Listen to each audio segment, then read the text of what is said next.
वोजी ने स्योंगयन से कहा था कि उसे रियल स्योंगयन की लाइफ को अब अपनी ज़िंदगी समझकर जीना है। तो स्योंगयन अब उसी बारे में सोच रहा था कि वोजी ने सही कहा, पर क्या मैं सचमुच उसके लिए एक राइट पर्सन हूँ? लेकिन वो कहाँ गया और मेरा असली शरीर कहाँ है? अगर मैं यहाँ हूँ तो इसका मतलब ये है कि मेरा असली शरीर मेरी दुनिया में एक लाश के अलावा और कुछ भी नहीं होगा। फिर ग्योल जो उसके बगल में ही सोया हुआ था वो उसे टाइटली हग कर लेता है और मन में सोचता है कि मैं कितना लकी हूँ जो मैं एक फिक्शनल कैरेक्टर के रूप में पुनर्जीवन लेकर जी रहा हूँ, है ना ग्योल? नहीं, लेकिन मैं सच में ज़िंदा हूँ। ये कोई सपना नहीं है जिसमें मैं मिस करता फिरूँ। मैं अब और कुछ नहीं जानता, मैं थक गया हूँ। अब बाकी बातें मैं कल सोचूंगा। ये सब सोचते हुए उसे नींद आ जाती है। फिर सुबह हो गई, चिड़ियों की आवाज़ें आने लग गईं और स्योंगयन के बेड के बगल से भी कुछ आवाज़ें आ रही थी जिससे उसकी नींद खुल गई। वहाँ पर ग्योल था। स्योंगयन को जगह देखकर वो उसे ग्रीट करता है कि गुड मॉर्निंग पापा। तो स्योंगयन अपनी आंखें मचलता हुआ उठता है और देखता है तो ग्योल बहुत ही ड्रेसअप था और उसने एक बैग भी पकड़ी हुई थी। तो स्योंगयन उससे पूछता है कि हाँ, तुम कहाँ जा रहे हो? ग्योल बताता है वो किंडरगार्टन मतलब अपने स्कूल जा रहा है। तो स्योंगयन भी उठने लगा कि ठीक है, चलो मैं तुम्हें वहाँ ले चलूँ। वो आगे और कुछ बोल पाता उससे पहले ग्योल उसे दोबारा सुला देता है कि बिल्कुल नहीं, आप थोड़ा और सो जाओ। स्योंगयन को ऐसे रेस्ट करते देखकर ग्योल को अच्छा लग रहा था क्योंकि उसने कभी स्योंगयन को आराम करते नहीं देखा। तो वो आशा करता है कि स्योंगयन अब इसी तरह से ढेर सारा आराम किया करे। ग्योल अपने पापा से कितना प्यार करता है, उनकी कितनी परवाह करता है, वो सब कुछ उसके चेहरे से साफ साफ पता चल रहा है। ग्योल ज़्यादातर तो कोल्ड एक्सप्रेशन ही रखता है, पर वो अंदर से बहुत सॉफ्ट हार्टेड है, लेकिन सिर्फ अपने पापा के लिए। खैर, ग्योल पहले तो मना कर रहा था, लेकिन फिर वो मान गया कि ठीक है, आप मुझे स्कूल ले जा सकते हैं। पापा, आपने मुझसे कहा था कि आपको अच्छा लगता है जब आप मेरे लिए कुछ करते हो, तो जैसे कल मुझे मछली खिलाना, है ना?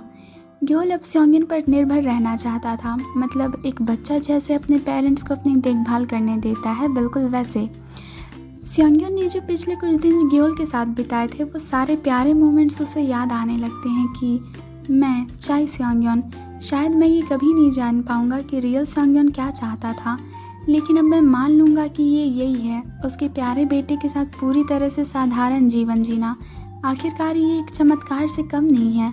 स्योंगयन अपने हाथों को क्लेंच करता है, वो इन सब से बहुत ज़्यादा इमोशनल हो गया था और ग्योल को भी समझ नहीं आता कि ये उन्हें क्या हो गया। इसलिए वो स्योंगयन को बुलाता है कि डैड।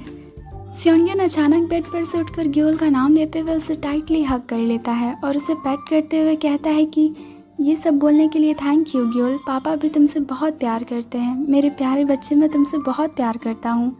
ग्योल के फेस पर अभी भी शॉक वाले एक्सप्रेशन थे। वो स्योंगयन से पूछता है कि क्या पापा रो रहे हैं? तो स्योंगयन हंसते हुए कहता है कि ऐसा इसलिए क्योंकि मैं तुम्हारे खूबसूरत दिल से बहुत प्रभावित हूँ। ये सुनकर ग्योल खुश हो जाता है और उसके दिमाग में भी यही बातें चलने लगती हैं। फिर वो स्योंगयन को हैंकी देता है उसके आंसू पोंछने के लिए और अपने इमोशंस को छुपाते हुए वहाँ से जाने लगता है कि ऐसा नहीं है कि मैंने कोई स्पेशल बात बोली हो, अब मैं किंडरगार्टन जा रहा हूँ और प्लीज़ आप आराम कीजिए। लेकिन स्योंगयन को तो आराम नहीं करना था, वो तो अब ग्योल के साथ रहना चाहता था और वो सडनली एक्साइटेड हो जाता है। उसे लगता है कि वो रियल स्योंगयन की फीलिंग्स को समझने लगा है। वो बहुत ही डेस्परेटली ऐसी लाइफ चाहता था जहाँ वो दूसरे पेरेंट्स की ही तरह अपने बेटे के साथ आराम से बातें कर सके, उसके साथ हंस सके।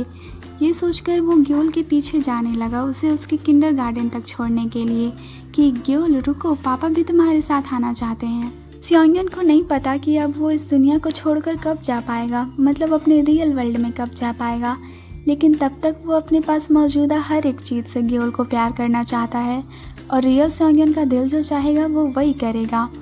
फिर थोड़ी देर बाद ये है ग्योल का बहुत ही बड़ा और आलीशान किंडरगार्टन, जैसे स्योंगयन ग्योल के साथ गेट के बाहर से देख रहा था कि ये एक किंडरगार्टन है, मतलब ये तो किसी महल की तरह लग रहा है। ग्योल बताता है कि यही वो किंडरगार्टन है जहाँ वो पढ़ने जाता है।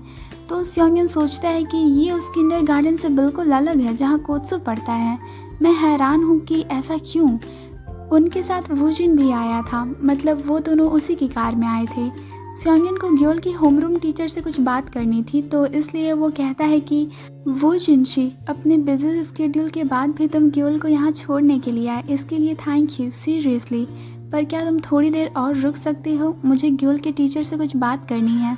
तो वोजिन कहता है कि बिल्कुल, तुम आराम से अपना समय लेकर बात करो। तो स्योंगन वहाँ से जाने लगता है कि थैंक यू, मैं थोड़ी देर बाद वापस आऊँगा। और वो जाते जाते थोड़ा खांस भी रहा था।